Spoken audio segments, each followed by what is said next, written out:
2013년 11월 23일 주일 오전 말씀은 잠언 16장 9절 한 절입니다. 잠언 16장 9절 말씀입니다. 봉독해 올리겠습니다. 사람의 마음이 자기의 길을 계획하나 주께서 그의 걸음들을 인도하시느니라. 아멘. 예. 오늘 이 말씀을 위해서 잠시 기도드리겠습니다.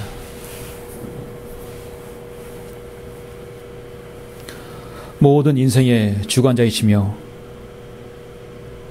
인생의 모든 생사화복을 관장해 주시는 위대하신 아버지 하나님, 감사와 모든 찬양을 돌려드립니다.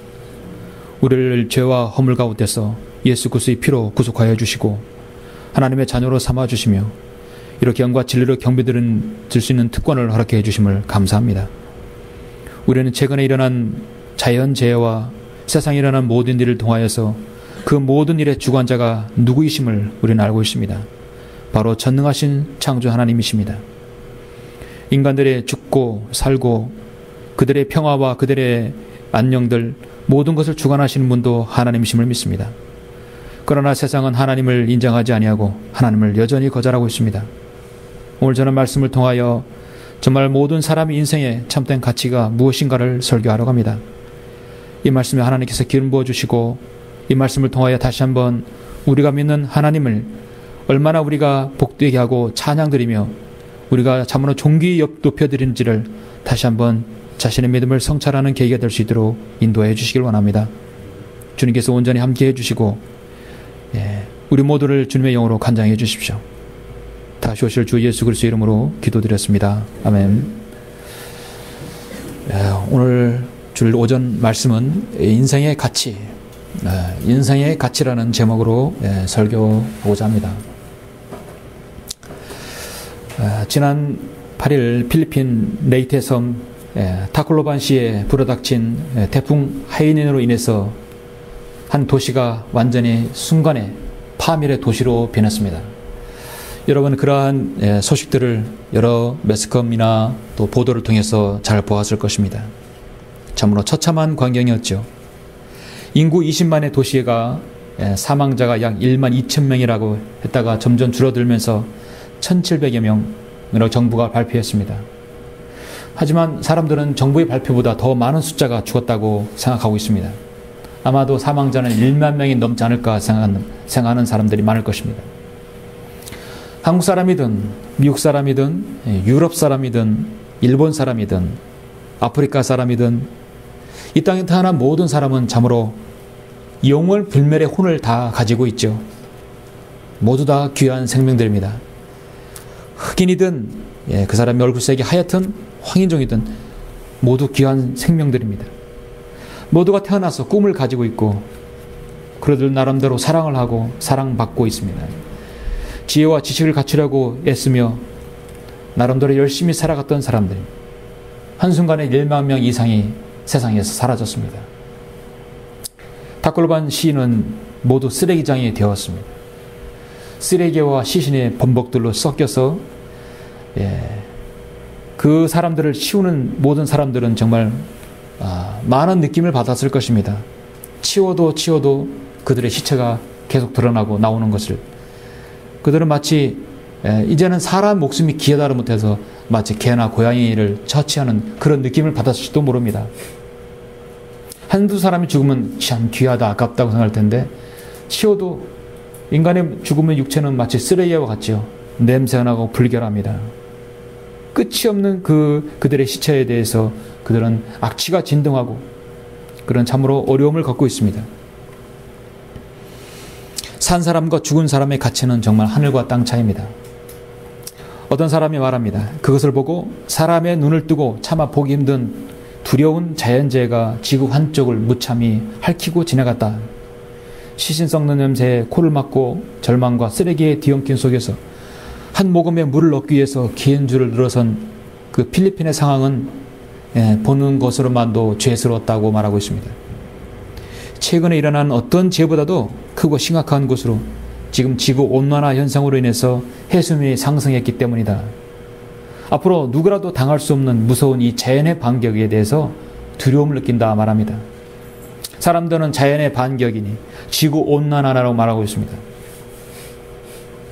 우리나라를 주변으로 해서 지금 일본에는 방사능 오염으로, 또 오른쪽에는 여러분 필리핀 그렇게 자연재해로, 어떻게 보면 우리나라만 지금 이렇게 고요한 가운데 있죠. 여러분, 그런 상황을 보고 어떻게 생각하십니까?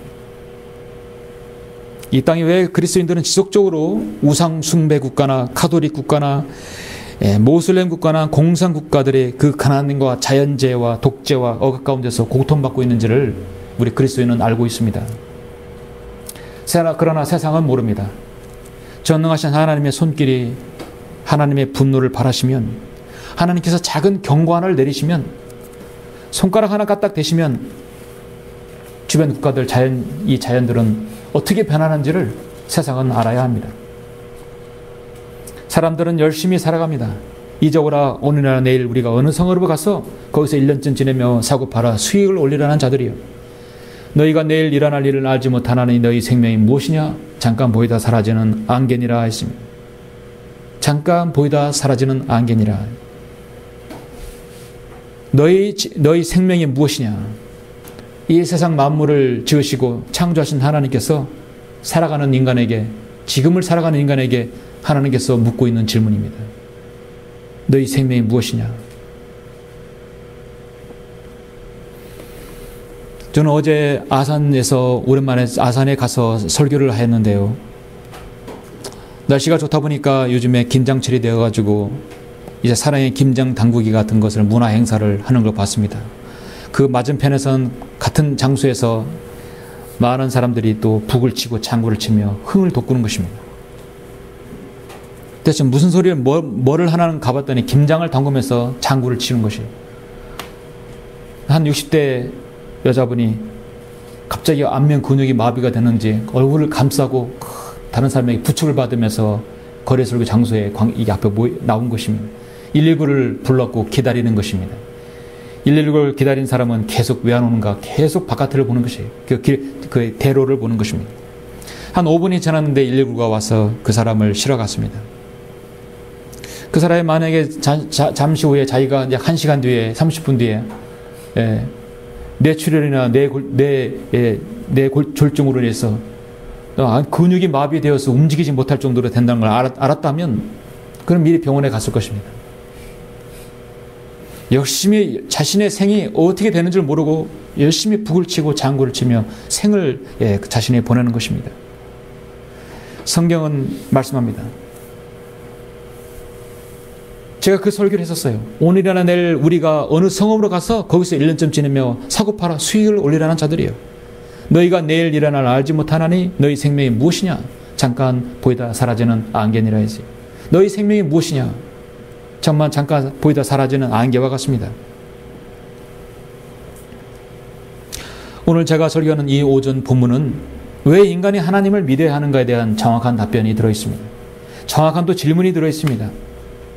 그리스도인은 이 세상에서 살고 잘 살고 오래 살라고 이 세상에 우리는 살지 않습니다. 우리에게는 한정된 삶이 있어요. 앞으로 여러분과 저는 한정된 삶이 5년인지 10년인지는 알 수는 없습니다만 우리는 살아갈 이유가 있고 분명히 살아야 할 이유가 있습니다. 거기에 대한 답변이 바로 오늘 잠언 16장 9절에 있습니다. 이것을 봄으로써 정말 가치 있는 삶이 어떤 삶인가를 우리는 알게 됩니다. 저는 여러분에게 오늘 가치 있는 삶이 가치 있는 삶이 되려면 어떠한 삶이 되어야 되는지를 여러분에게 설교하려고 합니다. 본문 잠언은 참으로 많은 부분에서 인간의 모든 사람이 평생 동안 염두에 두어야 할 말씀들이, 인생의 지침이 많이 있죠.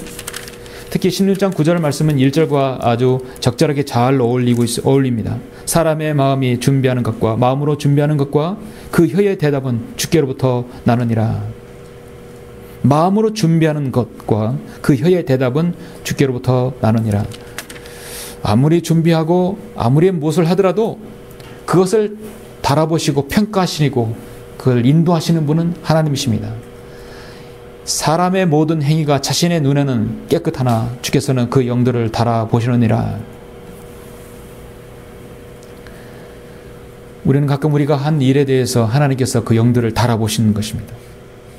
정말 우리가 하나님의 뜻 가운데서 행하고 있는 것인가를 우리는 늘 자신을 성찰해야 할 것입니다. 사실 잠언만 잘 보아도 우리는 창조주가 누구인가를 알 수 있어요. 우리의 구주가 누구이심을 알 수 있습니다. 왜 인간은 살아야 하는지, 왜 인간은 구원을 받아야 하는지 정확하게 제시하는 말씀이 잠언에 있어요. 오늘 이 본문 말씀, 사람의 마음이 자기의 길을 계획하나 주께서 그의 걸음을 인도하시느니라 했습니다. 어떤 특정한 사람이 자신의 길을 가고자 계획하지만 하나님께서는 그 사람을 앞으로 저지른 실수까지도 염두에 두시고 그의 걸음을 인도하실 수도 있다는 것이죠. 때론 죄인을 향한 의미로도 볼 수 있습니다. 죄인이 이런저런 계획을 세우지만 하나님께서는 그 계획을 어그러뜨려서 그 걸음을 인도하지 않을 수도 있다는 것입니다. 그 모든 걸음, 인생의 걸음을 하나님께서 인도하시고 관장하신다는 사실이죠. 잠언 20장 24절에 보면 이와 동일한 말씀이 있는데, 사람의 걸음은 주께로부터 비롯된다. 분명히 말씀하고 있어요. 사람의 걸음은 주께로부터 비롯된다. 우리가 행하고 말하고 하는 것들이 정말 주님께로부터 나온 것임을 우리는 늘 염두에 둬야 할 것입니다. 사람의 걸음은 주께로부터 비롯되나니 사람이 어찌 자기의 길을 알 수 있으랴. 특별히 저는 목양을 하고 목회하는 저로서 제가 말하고 행동하는 것이 얼마나 영향을 끼치고 얼마나 중요한지를 알게 됩니다. 정말 그것이 주님께로 나온지를 10분 생각하고 기도하게 됩니다. 사람은 제안을 하고 하나님께서는 그 제안을 적절하게 처리하십니다. 독일인의 속담에도 사람은 사고를 하지만 하나님께서는 그 일을 추진하신다는 말이 있습니다. 창세기 30장에 보면 요셉의 형제들이 일을 계획하고 일을 꾸밉니다. 하나님께서는 요셉을 분명히 구원할 수도 있고 구덩이에 떨어지지 않게 할 수도 있지만 하나님 그렇게 하셨어요. 왜냐하면 이집트에서 총리가 되어야 되기 때문에, 팔려야 하기 때문에 하나님께서는 그렇게 허락하시고 인도하셨습니다. 출애굽기 2장 5절에 보면 파로의 딸이 강가에서 목욕을 하는데 모세가 거기서 발견되었죠. 파로의 딸이 계획을 세우지 아니하고 그걸 건지지 않았다면 모세는 이집트의 왕자가 되지 못했을 것입니다. 40년 동안 왕궁에 있지 못했을 것이에요. 하나님께서는 그 일을 인도하셨고 추진하신 것이에요. 하나님은 뜻 가운데서 있는 인생 항해는 하나님께서 반드시 지키십니다. 다윗의 전쟁과 역사와 이스라엘의 모든 역사들, 그리고 여러분 자신의 일들을 한번 되돌려 보시면 여러분의 일을 계획하고 실행하고 마지막 이루시는 분은 누구신지를 여러분은 아실 것입니다. 여러분의 인생의 고백이 있어서 하나님의 인도하심이 정말 있으십니까? 오늘 이 자리에 저와 여러분이 영과 진리로 경배 드릴 때 이 자리에 이 자리에 있기까지 인도하신 분이 정말 주님이라고 여러분 시인하십니까? 그것은 하나님께서 여러분을 향한 직접적인 뜻이 있기 때문입니다. 하나님의 직접적인 뜻이라면 그 일을 여러분이 계획하신다면 하나님께서 정말 차곡차곡 그 길을 안내하실 것입니다. 디모데전서 2장 3절에 이것이 우리 구주 하나님 앞에 선하고 기뻐하실 만한 일이니, 하나님 앞에 선하고 기뻐하실 만한 일은 무엇인가? 하나님께서는 모든 사람이 구원을 받고 진리의 지식에 이르기를 원하신다고 말씀하고 있습니다. 이 땅에 태어난 모든 사람은 구원을 받아야 합니다. 그 구원은 영원 불멸이기 때문입니다. 필리핀에서 한 번에 휩쓸린 당한 10,000명 이상 되는 사람들은 얼마나 과연 구원받았을까요? 그 한 사람 한 사람은 혼이 다 있을 텐데요. 너무나 많은 시체가 있기 때문에 어떻게 보면 시체가 사람 취급도 못할 경우도 있을 것입니다. 발견되지 못하면 그렇게 없어져 버릴 수 있어요. 그러나 그들의 혼도 있을 것입니다. 한 사람이 인생에 태어나서 하나님을 알고 구원받았고 여러분이 혼이 구원받았으며 영적으로 하나님을 바로 섬길 수 있다고 한다면 그의 생애는 얼마나 가치가 있습니까? 거기에 진리의 지식에 이르러서 하나님께 세우신 지역교회에서 주님을 섬긴다고 한다면 그의 생애는 정말 축복된 생애입니다. 아무리 많은 고난과 어려움이 있다, 내게 닥친다 하더라도 그 생애는 축복된 생애일 것입니다. 왜냐하면 그것이 인간에 관한 하나님의 직접적인 뜻이기 때문입니다. 뿐만 여러분이 내가 진리의 지식을, 진리의 말씀을 올바로 나누어 자신이 하나님 앞에 부끄럽지 않는 일꾼으로 인정받도록 공부하라는 말씀에 순종하였다면 더욱더 하나님께서 여러분의 인생을 가치 있게 쓰실 것입니다. 하나님의 주도하심에 의해서 인생 항로를 펼친다는 것은 여러분 모든 인생의 축복인 것이죠. 진리의 지식의 체계를 잡은 그리스도인이 이런 사실을 알기 때문에 우리는 끊임없이 마귀의 공격에 맞서는 것입니다. 그러므로 형제들아, 내가 하나님의 모든 자비하심으로 너에게 권고하노니 너희 몸을 하나님께서 기뻐하시는 거룩한 산 제물로 드리라. 이것이 너희가 드릴 합당한 예배니라. 하나님께서는요, 로마서 12장 1절 끊임없이 구원받은 이유, 여러분 헌신한 이유, 성별하신 이유, 이 앞에서 간증하신 이유, 항상 이 말씀을 여러분에게 대세일 것입니다. 왜냐하면 주일날 오전에 만나서 경배를 드려야 하기 때문입니다. 경배가 1년에 한 번씩 드린다고 한다면 이 말씀을 드문드문 봐도 혹시 모르겠어요. 그러나 우리는 매주 주의 첫날 경배를 드리지 않습니까?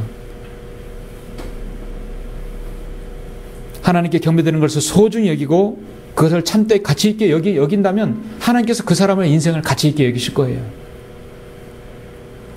나를 뜨문뜨문하게 보고 나를 거절한 자를 하나님께서 거절하신다 했어요. 나를 존중하는 자를 하나님께서 사무엘상에서 분명히 존중한다 했어요. 하나님께서는 여러분의 섬김대로 해주십니다. 거룩한 산 제물을 드리는 경배보다 소중한 일이 먼저 있다고 한다면 그 일을 하시면 돼요. 그럼 하나님께서 그대로 갚아주시고 인도해 주십니다. 왜 기도가 응답되지 않고 왜 인생이 자꾸 꼬이고 고난과 연속이 되고 왜 일이 풀리지 않는 것인가는 자신의 섬김을 되돌아봐야 할 것입니다. 너는 이 세상과 일치하지 말고 너희 생각을 새롭게 함으로써 변화를 받아 하나님의 선하시고 기뻐하시고 온전한 뜻이 무엇인지 입증하도록 하라 했어요. 우리는 입증해야 합니다. 어떠한 경우에서든지 여러분의 믿음을 입증해야 할 것입니다. 그 사람이 바로 하나님의 뜻 가운데 있는 인생의 항해인 것입니다. 여러분이 이 자리에 있기까지 나름대로 간증이 있고 사연이 있죠. 전 여러분의 그 사연들을 자세히는 알지 못해도 어느 정도는 알고 있습니다. 왜 여러분이 이 자리에 왔는지를 저는 그 자리를 여러분의 간증을 여러분 수긍하고 또 인정합니다. 여러분의 간증을 존중하고 있습니다. 때로는 하나님께서 기도원 같은 겁쟁이를 쓰시려고 그를 불러서 너 힘있는 용사여 주께서 너와 함께 계시는다. 믿음 없는 기도원까지 쓰셨던 하나님이십니다. 여러분의 자의로 여러분의 본의로 이 자리에 오신 여러분들은 하나님께서 더 잘 쓰실 수 있죠. 저는 최근에 일어난 이런 자연재해뿐만 아니라 많은 일들을 통해서 과연 수많은 사람들이 이렇게 참 파리 목숨처럼 죽어갈 때 인생의 가치가 과연 어디 있는 것인가를 한번 생각해 보게 됩니다. 어떤 인생이 참으로 가치 있는 인생일까요? 인생의 가치를 알면 세 가지를 알아야 할 것입니다. 첫 번째는 인생의 가치를 알려면 인생의 모든 길을 인도하시는 분이 누구인지를 알아야 합니다. 먼저 인생의 길을 인도하시는 분이 누구인지를 알아야 합니다. 바로 오늘 잠언 16장 9절에서 정확히 답변을 내리시죠. 사람의 마음이 자기의 길을 계획하나 주께서 그의 걸음들을 인도하시느니라.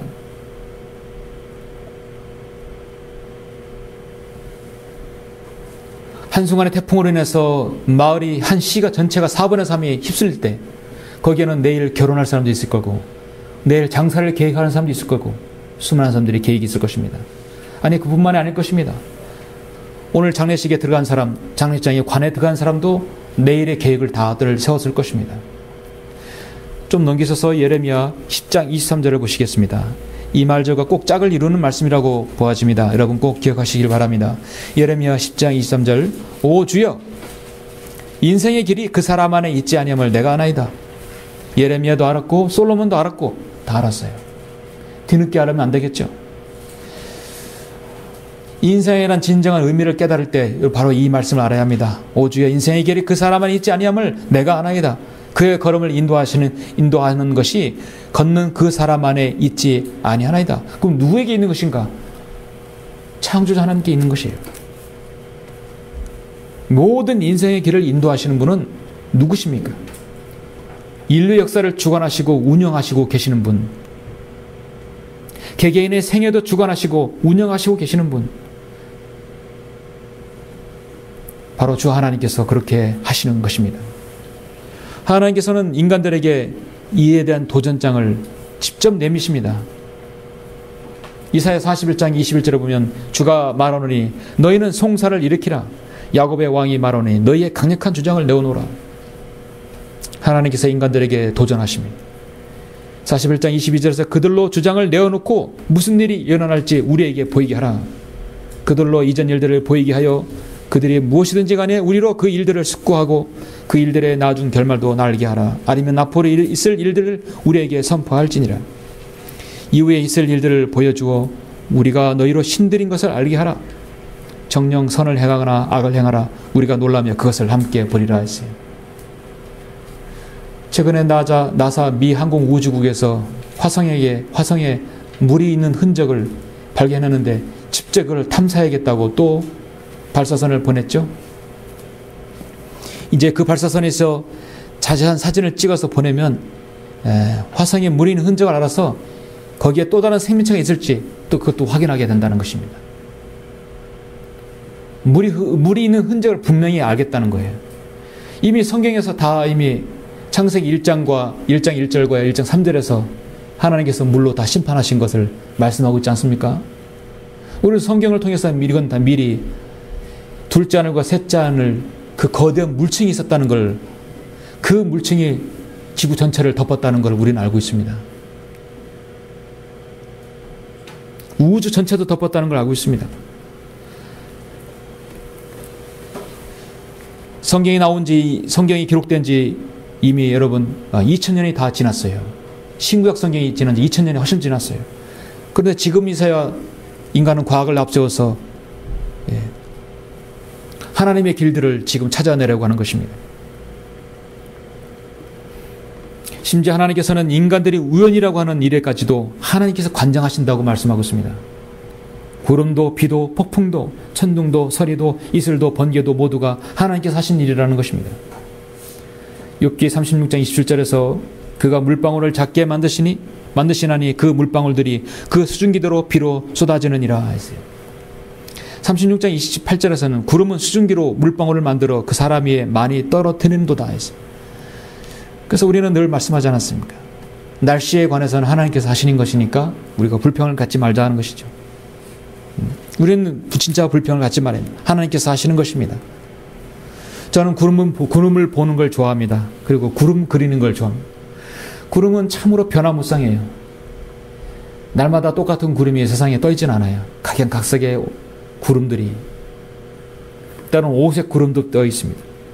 사경의 구름 얼마나 아름답습니까? 참으로 하나님께서 하시는 것이. 구름은 수증기로 물방울들을 만들어 사람 위에 많이 떨어뜨린도다 분명히 욥기서 31장 6장에서 말씀하고 있습니다. 자연계의 모든 생태계와 먹이사슬도 하나님께서 관장하십니다. 사자나 까마귀나 암사새나 들락이나 공작새나 타조나 독수리매 짐승과 날짐승과 그가 새끼를 낳고 철에 따른 서식지까지도 하나님께서 주관해 주시고 전능하신 하나님의 손길이 아니면 살 수 없는 것입니다. 가을에 연어가 다시 우리나라의 남조천에 와서 알을 까고 산란하고 죽습니다. 그 알은 다시 태평양 갔다 다시 또 자기가 알을 까고 죽어요. 누가 그렇게 하신 것입니까? 지구의 자기장이 그렇게 한 게 아니라 하나님께서 그렇게 명명하시기 때문입니다. 인간에게 자유의지를 주셔서 너는 거듭나라고 하는데 하나님 인간은 거듭나지 않아요. 너는 영과 진리로 경배드려야만 하라. 주님께서 말씀하시지만 인간은 그걸 그렇게 또 순종하지 않습니다. 그러므로 우리 그리스도인에게는 우연이란 말이 아닌 하나님께서 그렇게 인도하여 주시고 섭리 가운데 인도해 주시는 것입니다. 여러분은 우연히 한킴 인생을 발견했습니까? 우연히 검색하다가 그랬습니까? 여러분 진리를 찾기 위해서 열심히 여러분 찾았어요. 진리를 찾기 위해서 열심히 찾고 찾았습니다. 하나님께서 찾는 자에게 반드시 발견해 주신다고 말씀하고 있어요.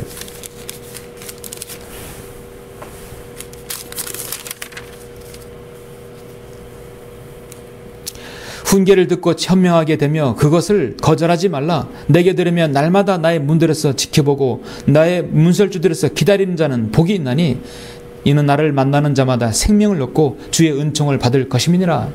이 말씀이 잠언 8장 33절에 있어요. 나를 만나는 자마다 생명을 얻고 그 주의 은총을 받을 것임이라. 날마다 나의 문들에서 지켜보고 나의 문설주들에서 기다리는 자는 복이 있다 했어요. 성경 읽는 사람들은요, 우연히 만들어지지 않더라고요. 주님 말씀을 찾고자 하고 갈구고자 하고 탐구고자 하는 자들은 진리를 찾고자 하는 자들은 하나님께서 섭리 가운데 인도해 주십니다. 우연히 받게 된 게 아니라는 것이죠. 그래서 우리는 레미야 10장 23절 말씀대로 오 주의 인생의 길이 그 사람 안에 있지 아니함을 내가 아나이다. 그의 걸음을 인도하시는 것이 걷는 그 사람 안에 있지 아니하나이다 했습니다. 사람의 마음에 자기의 길을 계획하나 주께서 그의 걸음을 인도하신다 했습니다. 저는 한글 김지 성경을 제 친구를 통해서 알게 되었어요. 어려서부터 같이 공부했던 중마고 친구를 알게 되었어요. 근데 그 친구는 이 서클에서 배교한 지 이미 10년이 훨씬 더 지났어요. 우리 무리에서 떠났어요. 저에게 성경을 알려주고 배교해버렸어요. 지금은 어디에 사는지 몰라요. 둘도 없었던 친한 친구였습니다. 때로는 그런 경우도 있습니다. 여러분에게 진리를 알려줬던 사람은 정작 여러분이 지금 이 세상 없는 경우도 있고 이 무리와 이 성전의 서클 안에 있지 않는 경우도 있는 것이에요. 세상에 가장 가치 있는 인생의 첫 시작은 뭐냐면 내 인생을 주관하신 분이 누구이신가? 이 세상 모든 만물을 주관하신 분이 누구인가? 사람의 마음에 자기의 길을 계획하나 주께서 그의 걸음을 인도하시느니라. 바로 창조 하나님을 알아야 하는 것입니다. 알았다면 밥주스 목사님 말씀대로 인생에서 가장 진정한 성공은 내 인생에 관한 하나님 뜻을 발견하고 그것을 자신의 생에 실현하는 것이다.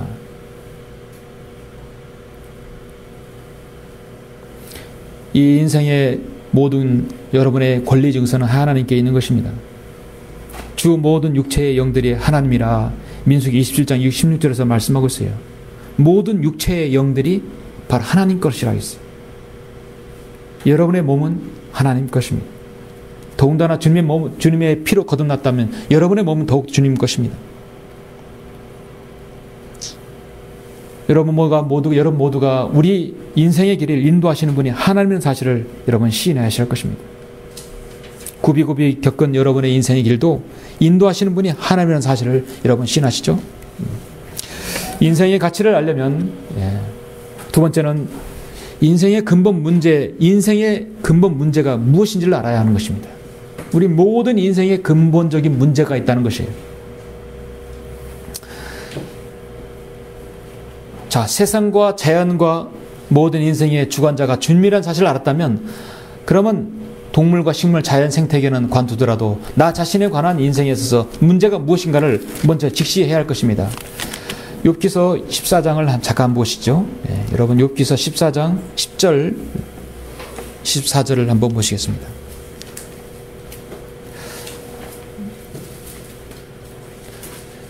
내 인생의 주관자가 하나님이라는 사실을 알았다면 다음 나오는 질문이 바로 욥기서 14장에 있는 질문이 있어야 합니다. 욥기서 14장 10절 14절을 이 질문을 한번 보시죠.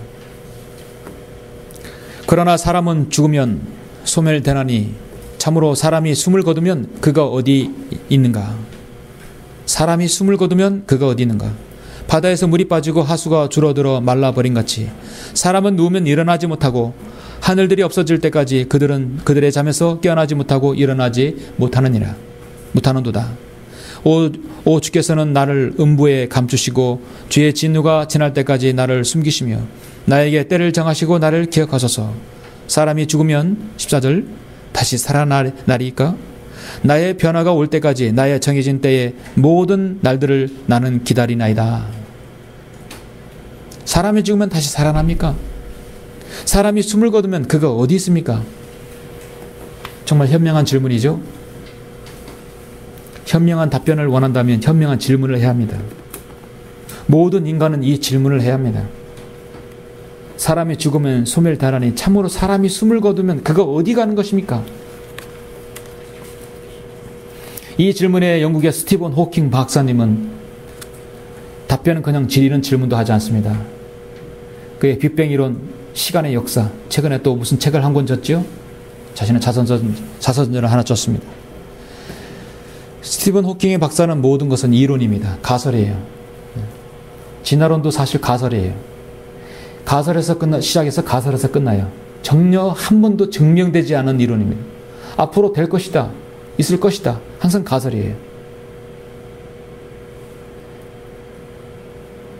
그 많은 사리가 나왔던 성철, 승려 하나도 이 질문을 하지 않았습니다. 답변은커녕 질문을 하지 않았습니다. 그 남긴 말은 산은 산, 물은 물이라 했어요. 어느 편의점에 갔더니 하도 손님들이 깡통 음료수들을 아무렇게나 쓰레기통에 한번 분리수거를 안 하고 아무 데나 버리니까 앞에다가 산은 산, 물은 물, 종이는 종이, 깡통은 깡통 그렇게 해놨어요. 저는 확실하게 분리수거가 되는 거예요. 예, 그렇게 이렇게 써놓은 걸 봤습니다. 아주 좋은 안내를 했어요. 성철 스님. 김수환 추기경은 나는 바보라겠어요. 자신은 정말 바보였습니다. 자신은 죽어서 어디로 가는지를 몰랐어요. 테레사 수녀님도 마찬가지였습니다. 자신의 구원, 자신이 죽을 때 가장 두려움을 느낀 사람이 바로 테레사 수녀였습니다. 세상은 가치가 있는 삶을 살고 있고 또 잘 살았다고 또 성종했다고 하는 사람도 이 질문을 내놓았지 않았어요. 답변한 적도 없었습니다. 무가치한 삶을 살다가 어디론가 갔던 사람입니다. 어디론가는 어디입니까? 바로 지옥인 것이에요. 욥기서 14장 10절 그러나 사람이 죽으면 소멸되나니 참으로 사람이 숨을 거두면 그가 어디 있는가? 사람이 죽으면 다시 살아나니까. 이에 대한 답변을 시편 기자는 104편 29절에서 정확히 답변하죠. 주께서 얼굴을 숨기시면 그들은 곤란해지며 주께서 그들의 숨을 거두어 가시면 그들이 죽어서 그들이 흙으로 돌아가나이다. 일단 흙으로 돌아간다고 성경 말씀하고 있어요. 시편 146편 4절에서는 그의 호흡이 나가버리면 그 사람은 그의 땅으로 돌아가리니 바로 그날에 그 계획들은 사라지리로다. 솔로몬의 전도서 3장 21절에는 사람의 영은 위로 올라가고 짐승의 영은 땅에 내려가는 것을 누가 알리요. 히브리서 9장 27절에 한 번 죽는 것은 사람들에게 정해진 것이고 그 뒤에는 심판에 정해져 있다고 말씀하고 있습니다. 근데 성경을 통해 결론을 내리시죠. 사람이 죽으면 육체는 흙으로 돌아가고 영은 위로 올라가고 시편 9편 17에서 악인은 지옥으로 돌려질 것이요 하나님을 잊어버린 모든 민족들도 그러하리라. 그 영혼은 지옥으로 간다고 했어요. 영혼, 몸이 다 분리되어서 갈 곳으로 가는 것입니다. 문제는 인간이 죄 문제를 해결하지 못하면 그의 영혼 불멸인 인간의 혼이 지옥으로 간다는 사실을 알아야 한다는 것입니다. 왜 지옥으로 가는 것인가? 로마서 6장 23절에 죄의 삭은 사망이라 말씀하고 있습니다. 하나님의 선물은 예수 그리스도 우리 주로 말미암아 영원한 생명이기 때문에 말씀하고 있습니다. 죄 문제를 해결해야 합니다. 인간의 피에는 죄의 피가 흐르고 있어요. 그 피를 정결케 할 수 있는 피는 오직 죄 없으신 한 분 예수 그리스도의 피만이 인간을 정결케 할 수 있는 것입니다. 그가 친히 나무에 달린 자신의 몸으로 우리의 죄들을 담당하셨으니 이는 우리가 죄대로는 죽고 의에는 살게 하려 하심이니라. 그가 채찍에 맞음으로 너희가 낫게 되었느니라. 우리가 낫게 되었습니다. 그는 하나님의 영광의 광채시며 그분의 인격의 정확한 형상이시고 그의 능력의 말씀으로 만물을 붙드시고 계시며 친히 우리의 죄들을 정결케 하시고 높은 곳에 계신 위엄 있는 분의 오른편에 앉으셨다고 히브리서 1장 3절에서 말씀하고 있습니다.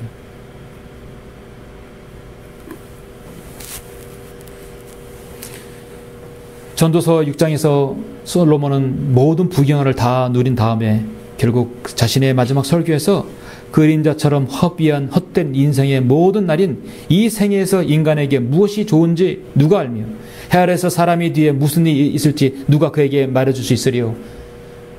누가 그에게 말할 수 있어요? 이제 내가 말할 수 있다는 것입니다. 그림자처럼 허비한 헛된 인생의 모든 날인 이 생에서 인간에게 무엇이 좋을지 누가 알며 하나님께서 그 사람에게 알려주시고 있습니다. 성경을 통해서 알려주고 있습니다. 인생이라는 말은 성경에 딱 2번 나와요. 전도서 6장 12절에서 그림자처럼 허비한 헛된 인생이 하나 나오고요. 레미야 10장에서 나오죠. 오주여 인생의 길이 그 사람 안에 있지 아니함을 내가 아나이다.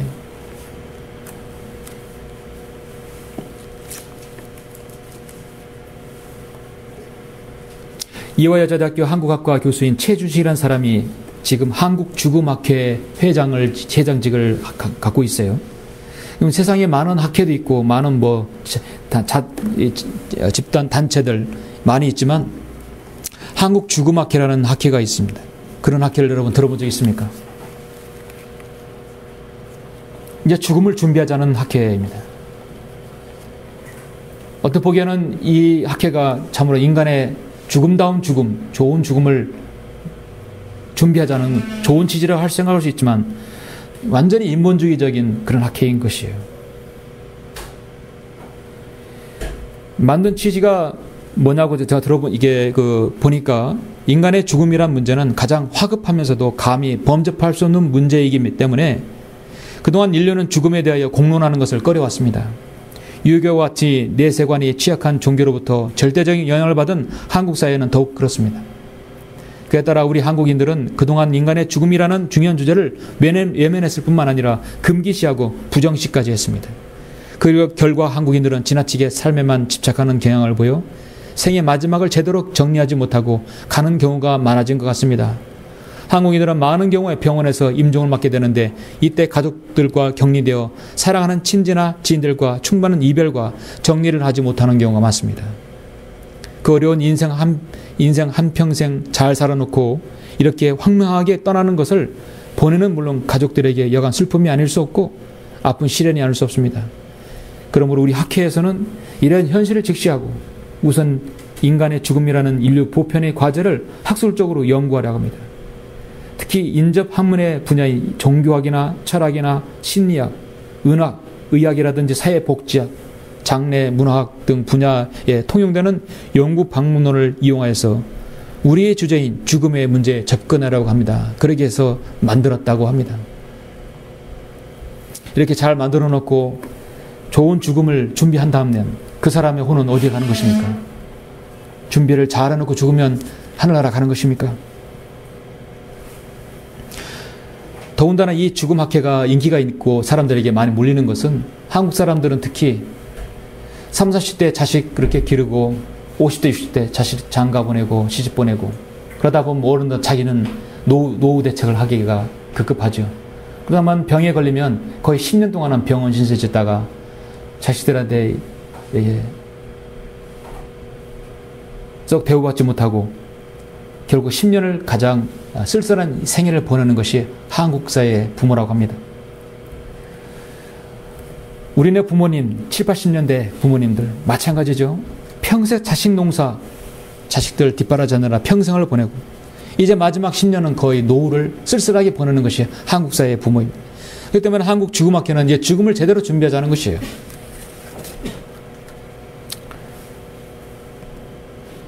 어떤 것이 현명한 인생이며 가치 있는 인생입니까? 정말 진정 죽음을 잘 준비하는 사람이 누구입니까? 인생의 가치를 알려면 세 번째는 인생을 어떻게 보낼 것인가. 첫 번째, 인생의 모든 주관자이신 하나님을 알았다면 내 인생의 문제, 죄의 문제를 해결을 받고 예수 그리스도를 통해서 구원받았다고 한다면 세 번째는 이제 그 구원받은 인생은 어떻게 내 생애를 보내야 할 것인가가 중요한 것이죠. 자, 이것은 바로 여러분과 저와의 당면한 문제일 것입니다. 내 남은 인생을 어떻게 보낼 것인가. 잠시 전도서 11장을 보시겠습니다. 그 답을 솔로몬은 뒤늦게야 알았어요. 광란의 질주를 마친 다음에 자신의 인생이 꺼져갈 때 그는 알았던 것입니다. 전도서 11장 9절에서 보면 오 청년이여 내 젊음을 즐거워하라. 내 마음은 내 젊은 날들을 기뻐하며 내 마음의 길들과 내 눈에 보는 대로 걸으라. 그러나 너는 알지니 이 모든 것으로 인하여 하나님께서 너를 심판하시리라. 그러므로 내 마음에서 슬픔을 제하고 내 육체에서 악을 버리라. 이는 어린 시절과 청년 시절이 헛됨이라. 너는 이제 너의 젊은 날에 곧 재앙의 날이 이르지 않고 나에게는 즐거움이 없다고 말할 해가 가까이 오기 전에 너의 창조주를 기억하라. 너의 창조주를 기억하라. 해나 빛, 달이나 별들이 어두워지지 않을 때, 비 뒤에 구름이 다시 돌아오지 않을 때 그리하라 했어요.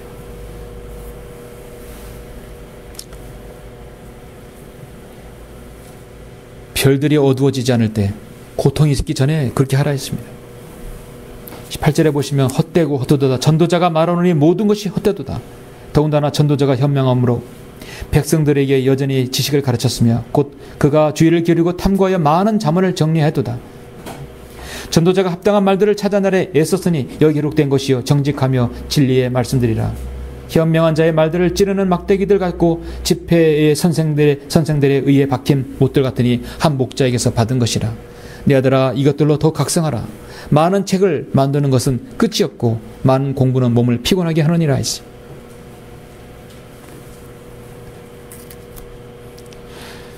젊어서 많은 학문을 추구하고 탐구하고 열심을 내 살았다 한들 자신이 구원받았으면 남은 인생을 어떻게 값지게 보내야 되는 것인가? 그 진짜 인생의 가치 있게 사는 삶이죠. 하나님께서 원하시는 삶, 그것이 진정한 인생의 가치일 것입니다. 무엇을 원하시는 것은 본인이 알 것입니다. 한때 서점에서도 웰빙 바람이 많이 불었죠. 조금 전에 말씀드렸듯이 그래서 웰다잉이라는 말이 생겨났어요. 죽음 악해가 생겨나니까 웰다잉, 잘 죽자는 것입니다. 죽는다는 것에 대해서 이제 그 운명을 겸허히 받아들이고 삶을 더 사랑하자는 것이죠. 병원에서 잘 치료받으며 죽음을 맞이하는 법, 유언장을 쓰는 법, 여러 가지 법을 알려줍니다. 유언장을 쓰는 것, 자신의 인생의 자서전을 쓰는 것은 참으로 저는 그건 괜찮다고 봅니다. 여러분 자신이 생을 언제 마감할지 모르지만 여러분의 자서전을 지금까지 생애를 성민들은 지역교회까지 왔을 때의 모든 기록을 한번 더듬어보서 쓰는 것도 어떨까요? 자신을 돌아보는 좋은 계기가 될 것입니다.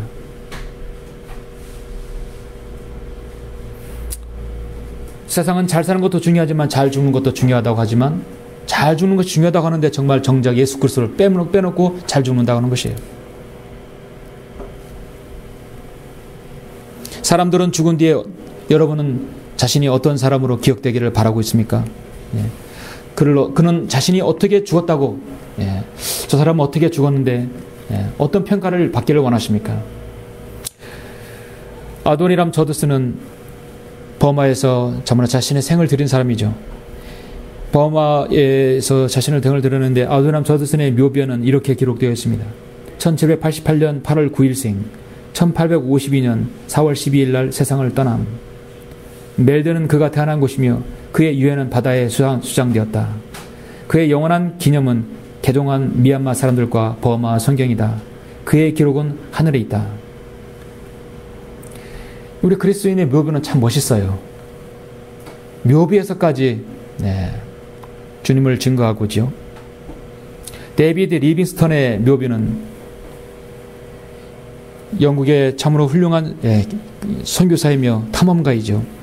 그의 묘비는 이렇게 기록되어 있습니다. 나의 주님, 나의 생명, 나의 모든 것 되시는 예수여, 나는 또다시 주님께 나의 모든 것을 바치나이다. 하나님의 뜻에 어긋나게 영국의 국왕이 되느니 차라리 하나님의 뜻대로 아프리카의 심장이 되겠다. 그의 심장은 아프리카에 남겨졌죠. 영국의 조지 히필드는 나는 내 명성을 깨끗하게 지워버릴 심판날이 올 때까지 만족하며 기다린다. 여기 조지 히필드가 누웠다. 그가 어떤 사람이었는지는 위대한 심판날인 그리스도의 심판석이 밝혀줄 것이다 라고 묘비에 써 있습니다. 영국의 런던 던힐이라는 공동묘지에 안치된 존 콘돌이라는 묘비에는 이렇게 새겨져 있습니다. 나는 죄인이었으나 나는 회개했고, 나는 신뢰했으며 나는 사랑했고, 나는 안식한다. 나는 부활할 것이며 나는 그리스도의 은혜로 보잘것없는 나는 다스릴 것이다. 죄인이었고 회개했고 주님을 사랑했고 안식하고 나는 부활할 것이다. 그리고 나중에 천년왕국 때 다스릴 것이라고 묘배까지 기록해 나왔습니다.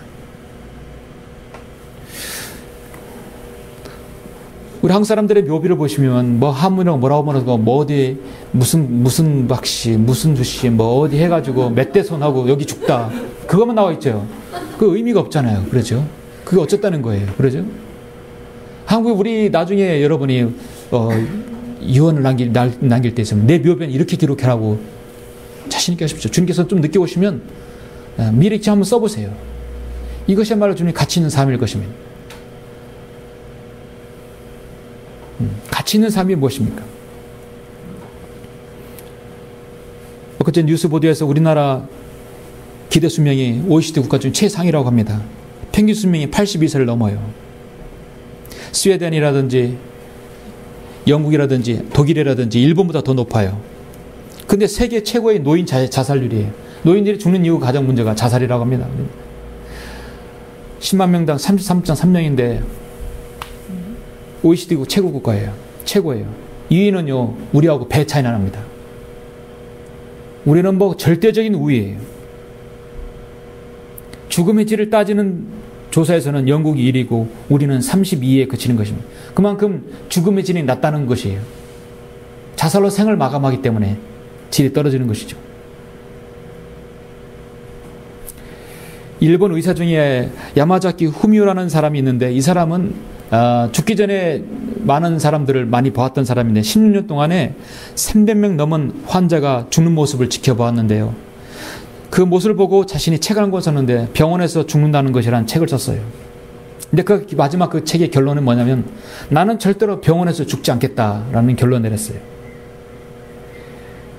마지막 죽음에서까지 호흡 보조 장치와 영양 공급 장치를 주렁주렁 매달고 사는 것은 참으로 그건 인간으로서 품이 있는 죽음이 아니다. 결론을 내렸다는 것입니다. 요즘에 사람들이 말기 암 환자들이 죽음을 각오하고 이런 이렇게 웰다잉이라서 그 산소호흡기 주렁주렁 매달고 죽지 않는다고 그래요. 좀 더 잘 죽는 사람은 어떤 죽음이냐? 자신의 시안을 남겨놓고 퇴원을 하는 거예요. 그리고 못 가본 데 가보고 못 가본 사람 내에서 먹어본 거 못 먹어본 거 먹어보고 사람들이 못됐던 말 말하고 그렇게 하면 자신의 생을 완전히 잘 정리한 거라고 했습니다. 40대 환자 어떤 말기 환자가 암 판정을 받은 다음에 침대를 완전히 벗어나서 남은 한 달 동안 기간 동안에 자신의 인생의 모든 걸 다 정리했습니다. 그리고 하는 말이 자신이 살아온 40년보다 가장 소중했던 40일이라고 했던 말을 했습니다. 그런 말을 남긴 걸 기사를 봤어요. 물론 참으로 산소호흡기 주렁주렁 매달고 죽은 것보다는 낫겠죠. 그 40일 동안 반드시 해야 될 것이 하지 못했던 거예요. 그러죠? 복음을 들어야 되죠. 복음. 그럼 얼마나 가치 있는 생을 사는 것입니까? 여러분은 인생의 주관자가 하나님이라는 사실을 알고 내 인생의 문제가 무엇이었던가를 알고 하나님 뜻을 발견한다면 앞으로 여러분 지금 이 시점부터 이 시간 이후에 주님을 섬기는 주님을 맞이하는 그때까지 섬김이 무엇인지를 여러분 더 자명하게 알 것입니다. 열왕기하 20장 1절에서 어느 날 히스기야 왕에게 아모스 선지자가 말했습니다. 아모스 선지자 아들 이사야가 말했어요. 주께서 이같이 말씀하시나이다. 내 집을 정리하라. 내가 죽을 것이요 살지 못하리라. 시한부를 내렸어요. 내 집을 정리하라. 언젠가 우리도 우리 삶을 정리할 때가 있습니다. 여러분과 제가 정리할 때가 있어요. 정리하기 전에 올라갈 수도 있고 잘 정리한 다음에 올라갈 수 있고 늘 정리하고 있을 때 올라갈 것입니다. 우리가 죽은 후에도 그 가치가 지속될 수 있는 일에 우리는 일생을 투자해야 할 것입니다. 여러분 지금까지 후회되지 않는 일이 어떤 일입니까? 많은 일들이 후회해서 있을 것이에요. 그럼 후회되지 않는 일을 해야 될 것이죠. 사랑하는 성도 여러분, 오늘 본문에서 다시 한번 말씀합니다. 사람의 마음이 자기의 길을 계획하나 주께서 그의 걸음들을 인도하시느니라. 주님께서 인도하시기 때문에 우리는 내일 일을 우리 마음대로 자랑하지 말라고 성경은 잠언 27장 1절에서 말씀합니다. 너는 내일을 자랑하지 말라. 하루 동안에 무슨 일이 일어났는지 내가 알 수 없음이라.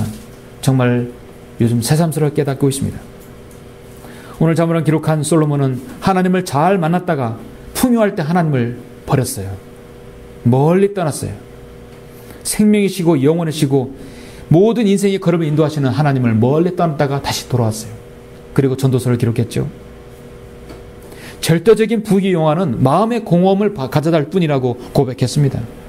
하나님을 떠난 사람은 참된 행복과 평안이 없다는 것을 깨달았었습니다.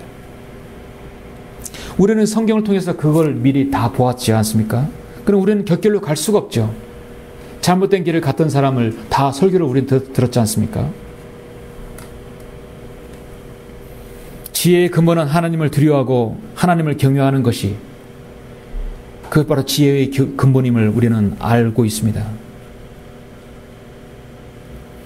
은을 사랑하는 자는 은으로 만족하지 못하며 풍요를 사랑하는 자는 증식으로도 만족하지 못하는 것을 다 헛되다고 하는 것을 우리는 알고 있습니다. 여러분의 인생의 가치가 이제 무엇인지 아시죠? 예. 모든 길이 하나님께서 인도하심을 아는 사람입니다. 여러분의 자신의 죄의 문제의 근본 문제를 해결하신 분이 주님이시라는 걸 알았고 섬겼으며 앞으로 주님을 어떻게 섬겨야 할지를 아시는 여러분들입니다. 결론적으로